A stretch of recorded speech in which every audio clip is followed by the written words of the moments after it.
जनाब प्रोफेसर अल्लामा आमिर बेग साहब दामद बरकातहुमुल आलिया से कि आप अपने ख़यालात से हमें मुस्तफ़ीज़ फरमाएँ। नहमदुहु व नुसल्ली व नुसल्लिमु अला रसूलिहिल करीम, अम्मा बाद फ़अऊज़ु बिल्लाहि मिनश शैतानिर रजीम, बिस्मिल्लाहिर रहमानिर रहीम। उदउ इला सबीली रब्बिका बिल हिकमह वल मौइज़तिल हसनह वजादिलहुम बिल्लती हिया अहसन। सदक़ल्लाहुल अज़ीम। Honorable guest, I am very grateful to Dr. Umair Mahmood for inviting me today at this auspicious occasion to express my thoughts on a very auspicious book.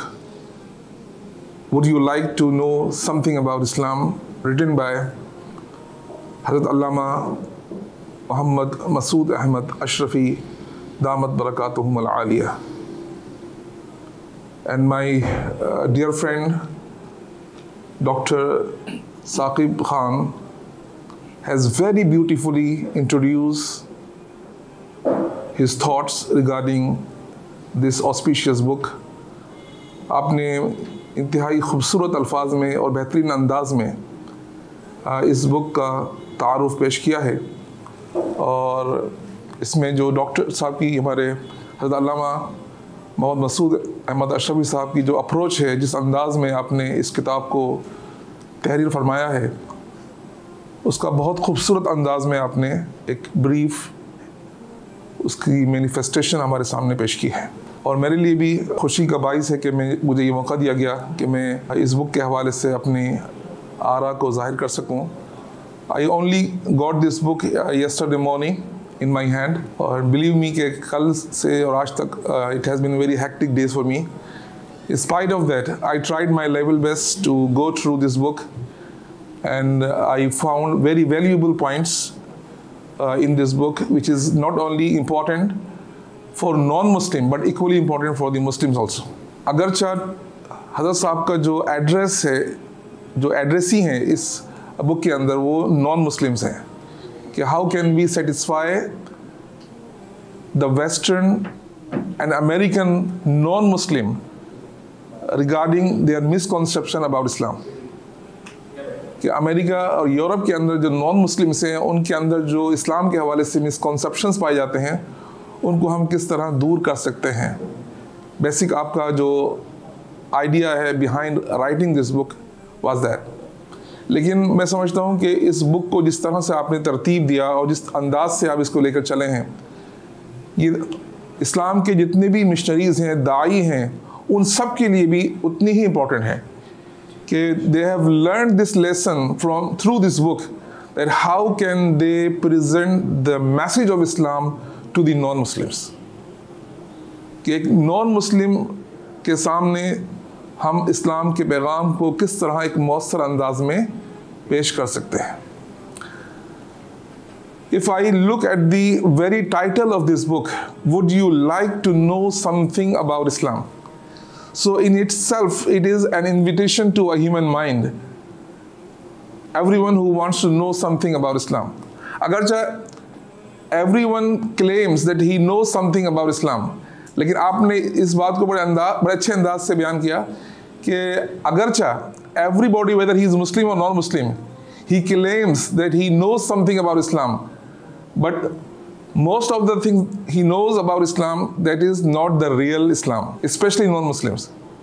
कि अक्सर जो non-Muslims है, जो कहते हैं कि we know something about Islam, अगर आप उनसे पूछें do you know something about Islam, they say yes, we know something about Islam, but that something is something which is deprived from the real message of Islam. कि जो something वो जानते हैं इस्लाम के बारे में, वो नहीं है, but it is fabricated and distorted teachings of Islam which has been presented to them. क्योंकि उन्होंने इस्लाम को उसके असल सोर्स से नहीं जाना।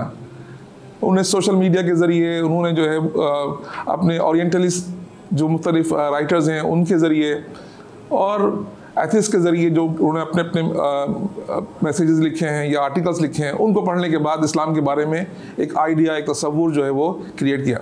और स्पेशली हज़रत ने इस बात को भी हाईलाइट किया कि 9/11 के बाद पूरा सिनेरियो जो तब्दील हो गया, यानी इस्लाम और मुस्लिम के हवाले से जो वर्ल्ड व्यू है वो मुकम्मल तौर पर चेंज हुआ after 9/11, and that's why he has to change his approach in writing this book also. और उन्होंने इसको एडमिट किया कि 9/11 के बाद अगरचा इनकी प्लानिंग में था कि he wanted to write such type of book earlier, लेकिन after 9/11 he has to think and decide what should be the approach of this book. And alhamdulillah, the approach which he has adopted while writing this book is very crucial.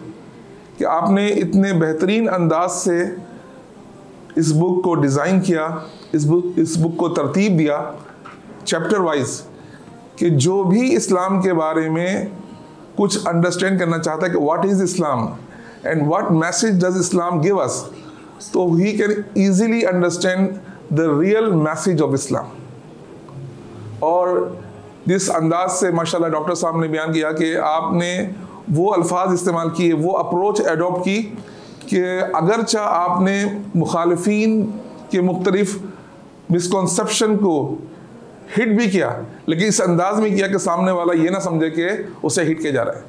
तो ये आपकी जो किताब है उसकी एक बहुत बड़ी खुसूसियत है कि अपने मैसेज को इस अंदाज में पेश किया जाए कि सुनने वाला ये ना समझे कि जो कह रहा है, जो हमें कुछ मैसेज दे रहा है, उस मैसेज वो हमारा मुखालिफ है, बल्कि वो अपने जिसकी बात वो सुन रहा है या पढ़ रहा है वो उस मैसेज की अहमियत को समझे कि हमें क्या मैसेज दिया जा रहा है।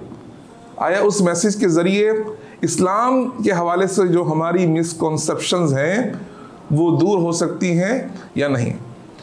तो इस किताब के हवाले से मैंने चंद पॉइंट्स जो मुख्तसर वक्त मिला मुझे नोट्स किए, मैं चाहता हूँ कि उसको मुख्तसर तौर पे आपके सामने हाईलाइट करूँ।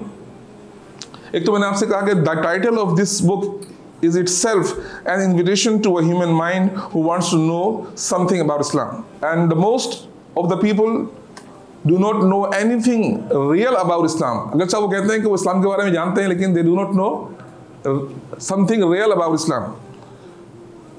Whatever they know, it is either fabricated or distorted. The title of the book reflects the sincere effort of the author to invite everyone to know something real about Islam. यानी आप इसके title को देखें तो इसमें एक appeal है कि हर वो शख्स जो इस्लाम की हकीकत को जानना चाहता है वो आए, इस बुक को पढ़े, समझे, तो उसको इंशाल्लाह इस्लाम का एक सही मैसेज, एक ट्रू मैसेज जो है वो मिल जाएगा। Majority of the people are unaware of the real Islam, and specially after the incident of 9/11 in 2001, the worldview about Islam and Muslim was completely changed. तो उस 9/11 के इंसिडेंट के बाद ये बहुत ज़रूरी हो गया कि इस्लाम के हवाले से जो बहुत सारे मिसकॉन्सेप्शन और मिसअंडरस्टैंडिंग जो उसको प्रिवेल किया गया उसको एड्रेस किया जाए और उसको सही तौर पर उसका आंसर किया जा सके। तो आपने माशाल्लाह एक बहुत ज़बरदस्त एफर्ट की 9/11 के बाद कि ख़ास तौर पे टेररिज्म के हवाले से, इस्लाम के अंदर एक्सट्रीमिज़म के हवाले से, फंडामेंटलिज्म के हवाले से जो बहुत सारे क्वेश्चन वेस्ट के अंदर रेज़ किए जाते हैं, आपने उन तमाम क्वेश्चंस को एड्रेस किया और उसका एक बहुत मौसर जवाब जो है आपने अपनी इस किताब के अंदर तमाम पढ़ने वालों के लिए, मैंने कहा तमाम पढ़ने वालों के, not only non Muslim, even for the Muslim, even Muslim missionaries, उन सब के लिए जो है आपने एक बहुत इफेक्टिव आंसर जो है इन तमाम मिसकॉन्सेप्शन के बारे में दिए हैं। As far as the approach of the author is concerned regarding this book, his approach is not only to give facts about Islam, but also to explain the true wisdom and philosophy behind teachings of Islam. इस्लाम के पैगाम को पेश करने की एक approach तो ये है कि आपने इस्लाम के फैक्ट्स को बयान कर दिया और आपने सुनने वाले, पढ़ने वाले पर छोड़ दिया कि वो आपके फैक्ट्स को माने या ना माने, उसकी मर्ज़ी है। और दूसरी अप्रोच ये है कि आप फैक्ट्स को इस तरह बयान करें कि उसकी जो फ़िलासफ़ी है, उसकी विजडम है, उन टीचिंग्स के अंदर वो सुनने वाला और पढ़ने वाला जो है मजबूर हो कि वो ये समझने की कोशिश करे कि जो फैक्ट्स बयान हुए हैं वाकई वो सच है, वाकई वो हक है। तो ह्यूमन माइंड्स को एड्रेस करना, इस तरीके से अपील करना कि आपने जो फैक्ट्स बयान किए हैं उसकी फ़िलासफ़ी क्या है, उसकी विजडम क्या है, ताकि वो उसको मानने के लिए तैयार हो जाए। अगर मानने के तैयार नहीं तो कम से कम सोचने के तैयार हो जाए कि वो अब तक इस्लाम के बारे में जो तसव्वुर रखता था, जो कॉन्सेप्ट रखता था, वो शायद उसका सही नहीं था। अगर हमने नॉन मुस्लिम्स को इस किताब के ज़रिए इस बात के लिए भी तैयार कर लिया कि वो इस सोचने के लिए मजबूर हो जाए कि उसने इस्लाम के बारे में जो तसव्वुर कायम कर रखा था वो गलत है, तो ये इस किताब की बहुत बड़ी कामयाबी है। और अल्हम्दुलिल्लाह हज़रत ने इस किताब के ज़रिए ये पूरी कोशिश की है कि वो तमाम नॉन मुस्लिम स्पेशली जो इस्लाम के बारे में मिसअंडरस्टैंडिंग या मिसकॉन्सेप्शंस रखते हैं, जब वो इस किताब को पढ़ें तो उन्हें ये मालूम हो कि इस्लाम की असल सूरत क्या है, इस्लाम का असल मैसेज क्या है, और किस तरीके से इस्लाम जो है दीन फितरत है, किस तरीके से हमारी तमाम प्रॉब्लम्स का सलूशन इस्लाम के अंदर मौजूद है। इस्लाम प्रॉब्लम नहीं है बल्कि it is the solution of all the problems. मतलब those who thinks Islam is a source of a problem, they are compelled to think that no, Islam is not a source of a problem, but it is the source of solution of all the problems. अगर इस किताब के ज़रिए ये message non Muslim को पहुंच जाता है तो ये एक बहुत बड़ी कामयाबी है और बहुत बड़ी खिदमत है जो इस किताब ने की है। इसी तरह दो चीज़ों को हाईलाइट किया गया इस किताब के अंदर, the reason for writing this book और the reason for reading this book. Reason for writing this book किसके लिए है कि ऑथर ने अपना माफ़ी ज़मीर बयान किया कि मैंने ये किताब क्यों लिखी है, कि इसमें आपने मुख्तलिफ रीज़न दिए, लेकिन मैंने दो पॉइंट्स को ख़ास तौर पर यहाँ पर हाईलाइट किया कि to clear up misconception and misunderstanding about Islam, और दूसरा to bridge the gap between Muslims and non Muslims. ये दो ऐसे रीजंस हैं जो ऑथर ने यहाँ पर बयान किए कि why he wrote this book, why he was compelled to write this book. कि एक तो ये कि to clear up the misconception and misunderstanding regarding Islam, दूसरा to bridge the gap between Muslims and non Muslim. देखिए, to bridge the gap between Muslims and non Muslim is not an easy task. ये कोई आसान काम नहीं है, लेकिन आपने अपनी किताब के अंदर जिस अंदाज में इस पॉइंट को हाईलाइट किया कि how we can bridge the gap between Muslims and non Muslim, वो गैप जो इनकी अप्रोच के अंदर है, जो इस्लाम के समझने के हवाले से है, अगर हमने उस अप्रोच को तब्दील कर दिया तो खुद ब खुद जो है वो गैप जो मुस्लिम्स एंड नॉन मुस्लिम के दरमियान है वो दूर होता चला जाएगा। तो आपने बहुत प्यारे अंदाज में जो है उस गैप को ब्रिज करने की कोशिश की है इस किताब के ज़रिए। अब दूसरा reason why one should read this book, जाहिर है कि ये किताब लिखी गई है इसलिए लिखी गई ताकि लोग उसको पढ़ें। तो इसमें ऐसी क्या बात है कि नॉन मुस्लिम्स और Muslim missionaries they should read this book. ठीक है, इसके अंदर स्पेशली जो है आपने जो दो पॉइंट्स बयान किए हैं उसको भी यहाँ पर मैंने हाईलाइट किया, to obtain answers to specific questions. अच्छा, ये वो क्वेश्चंस हैं इस्लाम के हवाले से जो हर दौर में पूछे जाते हैं और इसका सलूशन देना हर मुस्लिम स्कॉलर्स के लिए ज़रूरी है। तो मैं चाहता हूँ कि ये क्वेश्चंस आपके सामने आ जाएं ताकि ये हर क्वेश्चन ऐसा है जिसके ऊपर एक अलग डिबेट हो सकती है, एक अलग सीटिंग हो सकती है जिस पर मुस्लिम स्कॉलर जो है वो बैठकर एक लाएमल बना सकते हैं कि हम इन क्वेश्चंस को किस तरीके से आंसर कर सकते हैं। एक अप्रोच तो यहाँ दे दी गई इस किताब के अंदर, उन तमाम क्वेश्चन को इस किताब में एड्रेस किया गया है जो नॉन मुस्लिम्स इस्लाम के हवाले से रखते हैं अपने ज़हनों के अंदर। Such common questions include but are not limited to these questions. The first question which he pointed out, what is the true phenomenon behind jihad? जाहिर है कि 9/11 के बाद जो है सबसे बर्निंग क्वेश्चन था वो क्या था कि व्हाट इज़ जिहाद। इस्लाम में आया ये जिहाद है जिसने जो कंपेल करता है किसी मुसलमान को कि वो जहाज़ लेकर जाए और किसी बिल्डिंग के साथ टकरा जाए और सुसाइड कर जाए, या किसी बिल्डिंग में घुस जाए और सुसाइड बम्बिंग करके अपने आप को हलाक कर ले। तो आया ये इस्लाम के अंदर कोई टीचिंग्स हैं, या वो कौन सा जज्बा है जिहाद का जो किसी भी मुसलमान को किसी एक्सट्रीम तक लेके जाता है? उसकी ट्रू सूरत क्या है, ट्रू पिक्चर क्या है? तो इसके हवाले से जो पहला क्वेश्चन है बहुत इंपॉर्टेंट है कि what is the true phenomenon behind जिहाद।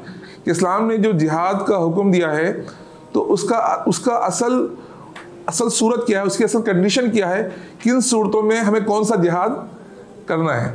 तो आपने आगे चलकर जो है वो जिहाद की तमाम अक़साम भी बयान की, और फिर जिहाद के हवाले से जो है वो आपने जो टर्म इस्तेमाल की है वो बहुत अहम है कि फाइट बैक, कि इस्लाम ने जो जिहाद का आगाज़ था और जो जिहाद के बारे में जो कुरान के अंदर आयात हैं उसका जो असल ऑब्जेक्टिव है वो क्या है? Fight back. वक़ातिलू फ़ी सबीलिल्लाहि लदीना युक़ातिलूनकुम, कि जब पहला हुक्म जिहाद के बारे में नाजिल हुआ किस बुनियाद पे था कि वक़ातिलू फ़ी सबीलिल्लाहि लदीना युक़ातिलूनकुम, कि अल्लाह की राह में क़िताल करो उनसे जो तुमसे क़िताल करें। तो जो तुम पर जाहरे बन के आए, तुम पर जाहरियत करें, तो अब ज़ाहिर है मुसलमान हाथ बांध के तो नहीं बैठे रहेंगे कि आए हमें मार दे। तो जितना मुमकिन है आपको फाइट बैक करना है और अपना दिफा करके जो है दुश्मनों को जो है वो आपको शिकस्त देनी है। तो ये असल कॉन्सेप्ट है जिहाद का जो यहाँ पर हाईलाइट किया गया। डज इस्लाम सपोर्ट और इनकरेज टेररिज्म? ये भी बहुत बर्निंग क्वेश्चन है, और इस हवाले से भी आपने इस किताब के अंदर बहुत खूबसूरत जो है वो आंसर्स दिए हैं, और इंशाल्लाह every reader who goes through the answers of this questions इंशाल्लाह he would get satisfaction to a certain extent इंशाल्लाह। Do Islamic teachings result in extremism? अब ये बड़ा अहम क्वेश्चन है। अब एक्सट्रीमिज्म जो है वो उसकी कई सूरतें हैं। एक एक्सट्रीमिज्म तो वो है जहाँ इंसान अपने आप को अपने जिस्म में बम बांध कर जब फाड़ लेता है, और एक एक्सट्रीमिज्म जो है वो मसलक के अंदर भी होती है, एक एक्सट्रीमिज्म जो है वो फ़िरक़ों के अंदर भी होती है। तो आया एक्सट्रीमिज्म जो है वो इस्लाम के अंदर अलाउ है या नहीं, परमिसेबल है या नहीं? अगर परमिसेबल है तो उसकी लिमिट क्या है? तो इस्लाम ने जो है हर चीज़ की लिमिट रखी है। अगर उस लिमिट तक जो है आप एक्सट्रीमिस्ट हैं तो वो एक्सेप्टेबल है, लेकिन उन लिमिट्स को आप क्रॉस करेंगे तो फिर आपका एक्सट्रीमिज्म जो है वो इस्लामिक नहीं है बल्कि वो अन इस्लामिक है। हमारे लिए फंडामेंटलिस्ट होना या एक्सट्रीमिस्ट होना टू सर्टेन एक्सटेंट परमिसेबल है, लेकिन उस लिमिट्स को क्रॉस करना, बोला तिल का हुदूदुल्लाह, अल्लाह ने हर चीज़ की जो है वो हुदूद जो है वो मुतय्यन कर दी है। तो एक्सट्रीमिज्म की भी कुछ हदूद हैं, फंडामेंटलिज्म की भी कुछ लिमिट्स हैं। उन लिमिट्स तक इस्लाम जो है उसको रवा रखता है, लेकिन उन हुदूद को क्रॉस करके अगर आप एक्सट्रीमिज्म की तरफ जाएंगे तो फिर वो एक्सट्रीमिज्म जो है वो अन इस्लामिक होता है, और फिर वो तकलीफ दे होता है पूरे मुस्लिम मुआशरे के लिए भी, और एक मुसलमानों की वर्ल्ड व्यू के हवाले से भी एक बहुत डिफ़िकल्ट सूरत हाल क्रिएट हो जाती है। What are women rights in Islam? ये भी एक बर्निंग क्वेश्चन है ऑल द टाइम, कि लोग जो है इस्लाम के अंदर औरत के हुकूक के बारे में सवाल करते हैं, और आपने बहुत ही खूबसूरत अंदाज में इस किताब के अंदर इसका भी जवाब दिया है। Why are men allowed to have more than one wife at a time? ये भी एक बर्निंग क्वेश्चन है, और इसका भी आपने बहुत प्यारा जवाब दिया है। What are the justifications for capital punishment in Islam? कि जो हदूद हैं जिसको हम कैपिटल पनिशमेंट कहते हैं इंग्लिश के अंदर, तो वो हदूद क्या हैं और क्यों रखी गई हैं, उसके क्या फ़ायदे हैं, और किस तरीके से जो है मुआशरे को उन हदूद के ज़रिए, कैपिटल पनिशमेंट के ज़रिए जो है एक पीसफुल मुआशरा बनाया जा सकता है, उस बारे में आपने बहुत ज़बरदस्त जो है वो आंसर दिए हैं। Is there what are the justification for capital punishment Islam? Is there a separation of church and state in Islam? ये भी एक बर्निंग क्वेश्चन है जो अब अमूमन सवाल है। जी हाँ, बहुत अहम सवाल है। मतलब जब हम बात करते हैं सेकुलरिज्म की, तो सेकुलरिज्म यही है कि वो ये कहते हैं कि भाई मजहब, religion must be confined to the worship areas, इबादत गाहों तक जो है मजहब को महदूद रहना चाहिए। Religion has nothing to do with our social, economic and political life. ये वेस्ट का एक जनरल पॉइंट ऑफ व्यू है कि मजहब की ये बात करें तो मजहब should be confined to the religious worship places.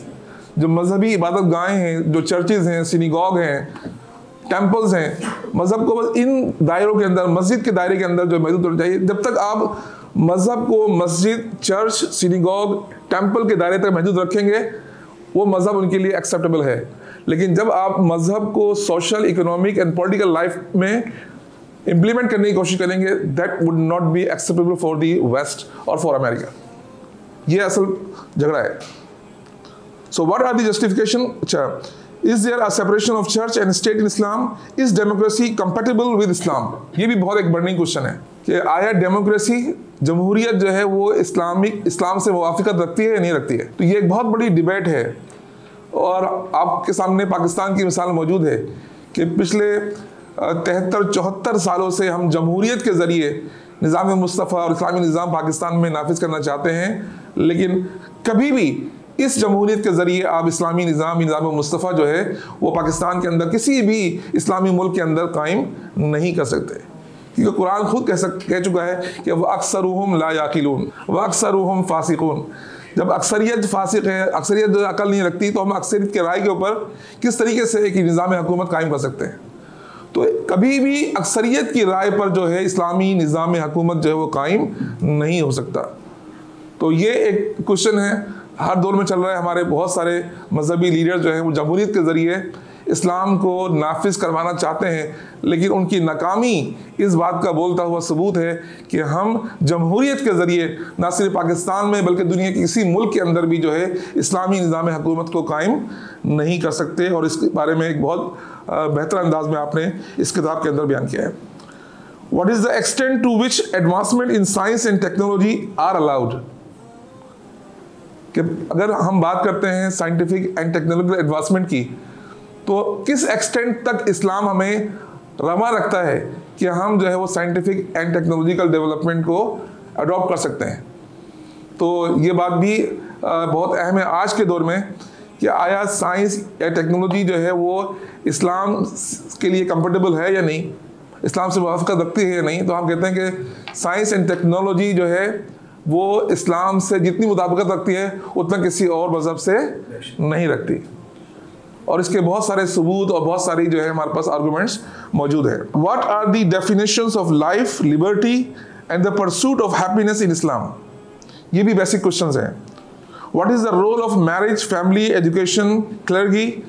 What is mean by the rule of law in Islam? यानी ये वो तमाम क्वेश्चन हैं जो टाइम टू टाइम हमसे पूछे जाते हैं, और ये जिम्मेदारी है तमाम मुस्लिम स्कॉलर्स की कि इन तमाम क्वेश्चंस को एड्रेस करें और इसका तसल्ली बख्श जवाब जो है वो आवाम के सामने, नॉन मुस्लिम के सामने जो है वो पेश किया जाए। हज़रत ने अपनी इस किताब के अंदर इन तमाम क्वेश्चंस को वन वे और दी अदर जो है वो न सिर्फ एड्रेस किया है बल्कि उसका तसल्ली बख्श जवाब देने की पूरी कोशिश भी की है, अल्हम्दुलिल्लाह। अगर अब आगे चलते हैं क्योंकि टाइम कम हो गया है, तो एक और बड़ा अहम पॉइंट था इसमें जो बिग इफ़ के हवाले से, जो why one should read this book, क्योंकि जो फंडामेंटल क्वेश्चन है ना कि who are we, why are we and where are we headed to, हर मजहब के लिए ज़रूरी है कि हम कम से कम इन 3 क्वेश्चंस का जवाब दें कि हु आर वी, हमारी हकीकत क्या है इस दुनिया के अंदर, एंड वाई आर वी, हम इस दुनिया में आए क्यों हैं, हमारे आने का मकसद क्या है, and where are we headed to, और हमें मरने के बाद हम किस तरफ जाने वाले हैं, उसका अंजाम क्या होने वाला है। तो इन क्वेश्चंस को मुख्तलिफ मज़ाहिब ने मुख्तलिफ अंदाज से जो है वो एड्रेस किया। इस्लाम ने जिस तरीके से इन तमाम क्वेश्चन को एड्रेस किया, और फिर वो लोग जो मरने के बाद हेयर आफ्टर के ऊपर यकीन नहीं रखते, आखिर की ज़िंदगी पर यकीन नहीं रखते, तो उन्हें इन तमाम सवालात का जवाब जब नहीं मिलेगा, और जब आखिरत में उनको पता चलेगा कि उन्होंने इन सवालात का जवाब तलाश नहीं किया, तो आज in the day of judgement they would be the greatest loser. तो आपने इस किताब के अंदर जो है कोशिश की कि इस बात को हाईलाइट किया कि अगर हमने इन क्वेश्चंस का जवाब हासिल नहीं किया और तसल्ली बख्श जवाब हासिल नहीं किया, तो हम आखिरत में जो है we are going to be a loser. तो ये मैसेज है मुसलमानों के लिए भी और नॉन मुस्लिम्स के लिए भी कि अगर हम आखिरत पर ईमान रखते हैं तो उसकी हम तैयारी क्या कर रहे हैं, और अगर नॉन मुस्लिम्स हैं और उन्होंने अगर इस पर ईमान नहीं रखते और कल क़यामत के दिन जब अल्लाह के सामने वो जाएंगे तो फिर वो क्या जवाब दे सकेंगे, उन्होंने इस डे ऑफ जजमेंट के लिए कोई तैयारी ही नहीं करी थी। तो they would be the real loser after all in the day of judgement. अच्छा, इस्लाम के हवाले से जो चैप्टर है इसके बारे में डॉक्टर साहब ने बहुत तफसीली जो है उसका जवाब दिया है और उसको उस पर अपनी आरा का इजहार किया है।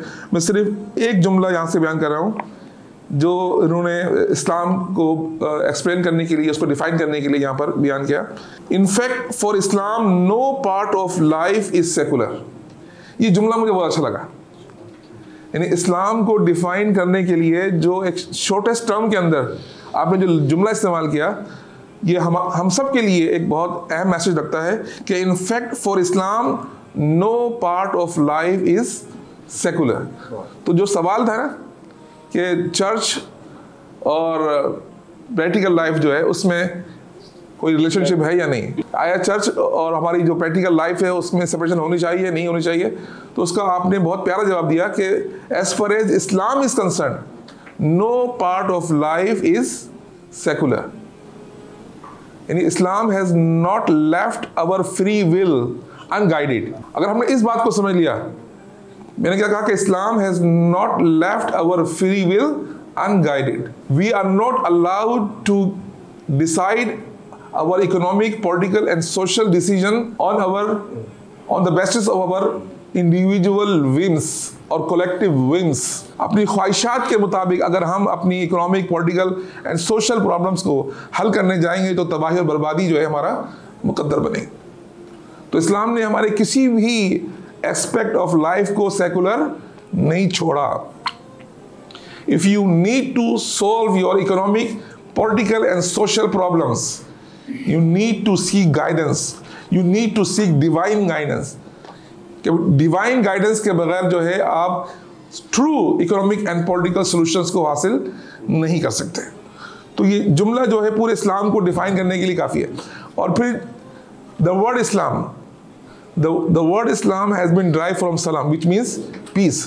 तो इसके कंक्लूजन में जो आपने बात की है वो बड़ी ज़बरदस्त है कि पीस का मतलब ये नहीं कि आपने कोई एक लफ्ज़ ले लिया। इस्लाम वो मज़हब है which ensures peace of mind, peace of soul, peace of heart, and once we obtain peace of mind, peace of soul and peace of heart, then we will proceed to that peace within family, peace within our society and peace within our world। कितने प्यारे अंदाज में पूरे इस्लाम को sum up कर दिया गया कि the word Islam has been derived from salama which means peace, and the word peace is very comprehensive। If we want to attain peace in our individual and collective life, then we have to submit ourselves to the will of our God। So once we submit ourselves to the will of God, then what will be the result? We will get the peace of mind, peace of heart, peace of soul, and this peace of mind, peace of soul and peace of heart would lead to the peace within our society, within our family and within our whole world। Doctor हज़रत साहब ने जो है इस किताब को design किया, इस किताब को तरतीब दिया, जिस अंदाज से इस्लाम को इंट्रोड्यूस करने की कोशिश करी, वो बहुत ही पॉजिटिव अप्रोच है। वो अप्रोच है जो ना सिर्फ अपीलिंग है to the non Muslim but it is also appealing to all the Muslims. अच्छा, इसमें एक और आखिरी बात मैं करने जा रहा हूँ। जो देखिए इस्लाम का तारुफ तो बहुत सारे लोगों ने पेश किया है, लेकिन कुछ चीज़ ऐसी है जो इस किताब के अंदर यूनिक है, जो हमें अमूमन किताबों के अंदर नहीं मिलती। आपने पहले डिफाइन किया the role and importance of intent in Islam, कि इस्लाम के अंदर नीयत की क्या अहमियत है। इन्नमल अमालु बिन्नियात व इन्नमा लिकुल्लि इम्रिइन मा नवा। तो यकीनन इस्लाम के अंदर जो है इंटेंट की बहुत अहमियत है। जब हम जाते हैं फ्री विल की तरफ और फिर कंपल्शन इन इस्लाम की तरफ, तो वहाँ मसला इर्तिदाद के ऊपर आपने बहुत ज़बरदस्त जो है बहस की है। इंटेंशन की अहमियत क्या है, फिर फ्री विल की लिमिट क्या है, और फिर फ्री विल को यूज़ करते हुए अगर कोई इस्लाम कबूल करने के बाद इस्लाम को छोड़ता है तो फिर इस्लाम ने जो है वो पनिशमेंट क्यों रखी है इर्तिदाद की, फिर मुर्तिद के लिए इतनी सख्त सज़ा क्यों दी गई है। तो उसका जो जवाब आपने दिया है वो रीडेबल है। सो ये एक अप्रोच है। फिर दूसरी, जिहाद के चैप्टर से पहले एक बड़ी अहम बात आपने यहाँ पर हाईलाइट की है। Value of life and its preservation in Islam, कि इस्लाम के अंदर इंसानी ज़िंदगी की अहमियत क्या है। मन क़तल नफ्सन बिग़ैरि नफ्सिन औ फ़सादिन फ़िल अर्द फ़कअन्नमा क़तल अन्नास जमीआ व मन अहयाहा फ़कअन्नमा अहया अन्नास जमीआ। तो आपने पहले जो है इंसानी ज़िंदगी की जो अहमियत है कुरान के अंदर वो बयान की, और उसके बाद फिर आप जिहाद की तरफ गए। इस्लाम जो है वो कत्ल व जिदाल का मज़हब नहीं है। इस्लाम ने हमें ये नहीं कहा कि आप बस तलवार लेके निकल जाएं, गन लेके निकल जाएं और किसी को भी मार दें।